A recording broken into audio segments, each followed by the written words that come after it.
بسم اللہ الرحمن الرحیم۔ مسعود رضی اللہ تعالیٰ عنہ نے بیان کیا کہ میں نے رسول اللہ صلی اللہ علیہ وآلہ وسلم سے پوچھا، ان سے عرض کیا کہ یا رسول اللہ، کون سا گناہ اللہ کے نزدیک سب سے بڑا ہے؟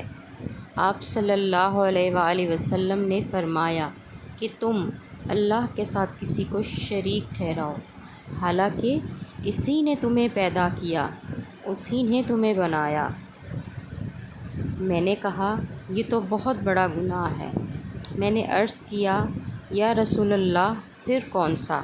آپ صلی اللہ علیہ وآلہ وسلم نے فرمایا کہ تم اپنے بچے کو اس خطرہ کی وجہ سے قتل کر دو کہ وہ تمہارے ساتھ کھائے گا۔ میں نے عرض کیا کہ پھر کون سا؟ فرمایا کہ تم اپنے پڑوسی کی بیوی کے ساتھ زنا کرو۔ یہ روایت ہے صحیح بخاری، کتاب التوحید 75-20 سے۔